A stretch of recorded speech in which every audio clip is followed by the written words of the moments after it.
Wow. Good evening, everyone. Thank you for being in our little White Rock. Accent on the white, as has been pointed out.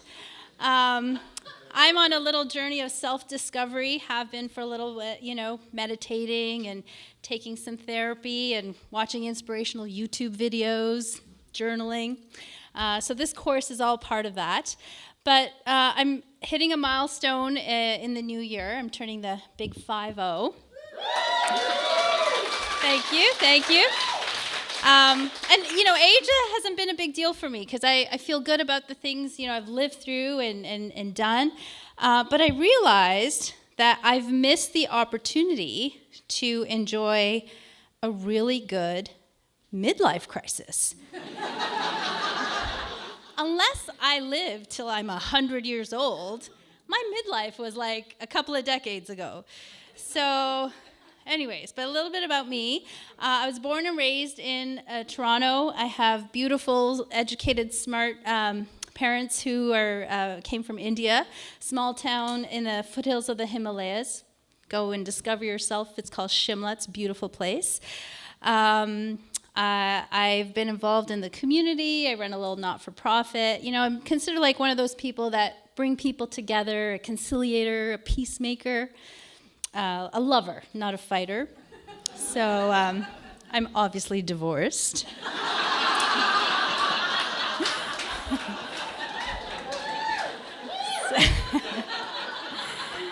Which also means I'm a single mom of an amazing, fun-loving 14-year-old. God bless him. But I have no regrets. I have no regrets. The decisions I've made, including my divorce. I'm a better person coming out of it. And it's a difficult thing to go through, to decide to end a relationship, especially when you have kids. And it changes how people see you as well. I'll be at a dinner party, and this has happened. I honestly, on more than one occasion, someone will come up to me and they'll be like, I hate my husband. Look at him. Hugging the guacamole over there. You know what I'm talking about. And I'd be like, what are they looking for me? Some validation or something? What am I supposed to say? Yeah, you should roast that,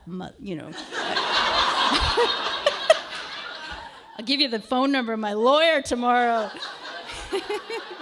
No, that's not what I'm going to say. If you can figure that shit out, figure it out. Go to counseling, be vulnerable with one another.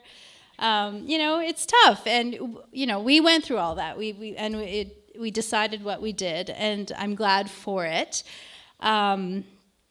It's an interesting process because, when I was going through it, I was speaking to my counselor, and she said, you have to come from a place of love as you walk through this. And I was like, have you been listening to me for the last, are you not taking notes? What do you mean love? And she's like, well, what you give out to the world, Ritu, is what you're going to get back. I'm like, I have nothing more to give. No way, not going there. And I was really upset, really confronted by that. And then she hit me with the bombshell. She said, Ritu, the energy you put out in the world is going to come back to you and your son. I was like, oh, shit. Okay, all right. So, I took out my little gratitude journal, and so I started writing, I do not hate you. I do not want to hurt you. And if you do these affirmations, you'll know you don't say the don't, because it's actually you're writing the opposite, right? So I was saying, I hate you, I want to hurt you.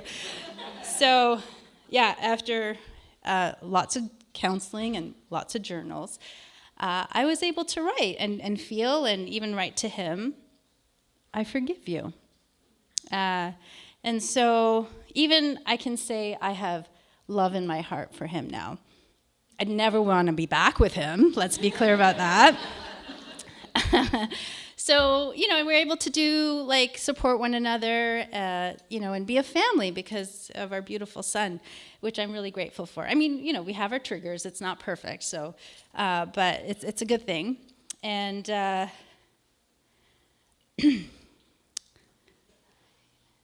because of that, I'm sort of seen like that nice person, almost too nice. And in the class, I thought, well, people were asking, well, what do you want to be? Like, I think it'd be nice to try out a bad bitch, and they're like, what? We can't. Like, a bad bitch, and everybody lost it. Like, yeah, Ritu, yes, be a bad bitch, Ritu.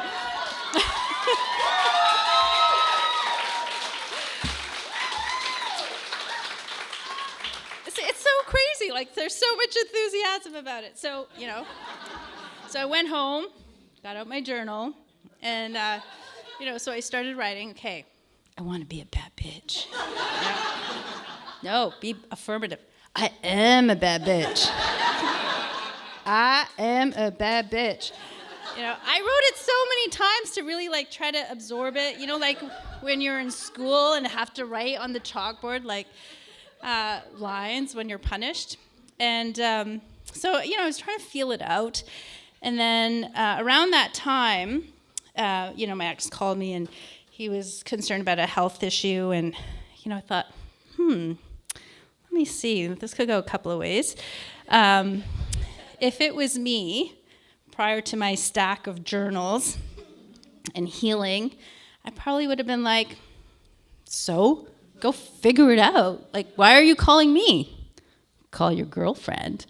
But I didn't, and supported him through that, and I'm glad I did, So I said to the class and to Lizzie, I was like, I don't know, I'm just not that person. I'm not a bad bitch.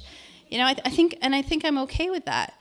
But there's a couple of definitions if you look up what it means. And I'll come back to that. But what I did want to share with you, we've talked about, the healing and the exercises we've had in class. And thank you to Lizzie and Ellen, they're amazing. And they have this kind of beautiful, gentle way of, kind of coercing you into sharing your vulnerabilities, making you feel really safe. And you share things that, maybe you haven't told other people. But it's a really beautiful thing, actually, because as some of people have said, we think we give so much power to things we feel guilty about or think we have shame about or we have shame about. So to shed light on them is a beautiful thing. And one of the classes, I found myself, after doing some sharing, being cradled in a stand-up human cocoon by 12 absolute strangers. This is class 1.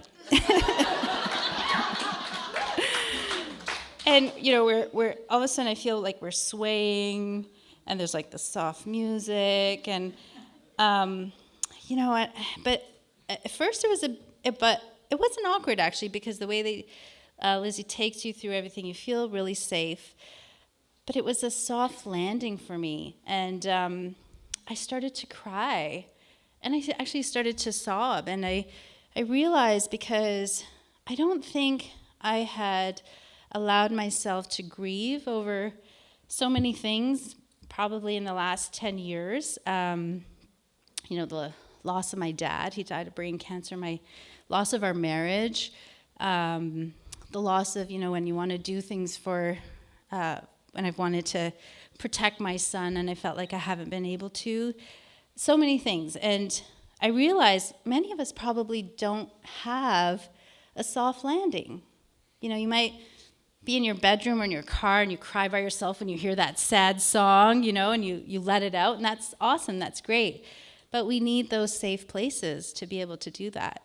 So thank you to Lizzie and Ellen for making that available to us. And I think that's what I would share with you is, when you're in a battle and you really feel like you want to put your fisticuffs up, try and center yourself and come from a place of love. The rewards are better. And find your places of soft landing and be kind to yourself. So can I get a woot woot for that? Okay. So I'm gonna share with you the couple of definitions of a bad bitch. Leave that with you. So if you look up in the dictionary, not the Oxford English Dictionary, I had to double check, because if you Google it, the definition comes up, but it's the Urban Crowdsourcing Dictionary. So one definition is a woman who resembles someone with a trashy and poor attitude and just overall bad personality.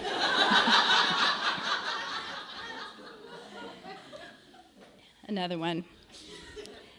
An independent, confident, attractive woman that takes care of business.